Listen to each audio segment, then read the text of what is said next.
అమెరికాకి Jayashankar class speaker ఏదైతే భారతదేశంతో పాటుగా 3 దేశాలకు సంబంధించి చైనా, జపాన్, రష్యా, భారత్ వీటి మీదన కామెంట్ చేస్తూ జెనోఫోబిక్ ఇవన్నీ కూడా ప్రచారార్పాటంతో ఆర్థిక వ్యవస్థలు తప్పించి నిజమైన ఆర్థిక వ్యవస్థలు కాదు అని చెప్తున్నటువంటి వేళ ఏదైతే ప్రపంచంలో నెంబర్ 1 జీడిపి గ్రోత్ భారతదేశం, నెంబర్ 2 చైనా, అమెరికా 7వ స్థానంలోనే 8వ స్థానంలోనే ఉంది.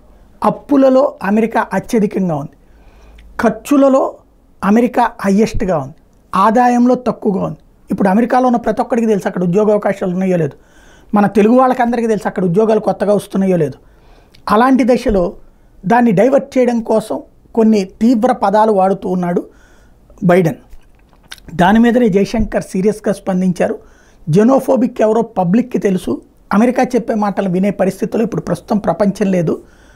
భారతదేశపు ఆర్థిక వ్యవస్థ సుస్థిరంగా ఉంది, బాధ్యతాయుతంగా ఉంది, నికరమైనటువంటి ఎదుగుదల ఉంది, తప్పుడు కాన్సెప్ట్లో లేదు అని చెప్పుకొచ్చారు. ఎందుకని ఒకప్పుడు శాంతం అప్పుల పాలయ్యి మూసివేసేటటువంటి దశలో అమెరికా మళ్ళీ తనకి తానే డాలర్లు ముద్రించుకుని బతుకుతోంది. వాస్తవంగా ప్రపంచంలో డాలర్లు అందరూ కనుక రిజెక్ట్ చేస్తే అమెరికా ఆర్థిక వ్యవస్థ కుప్పకూలిపోతుంది.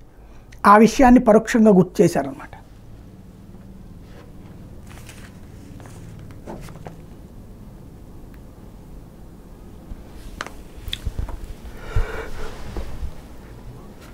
అయ్యో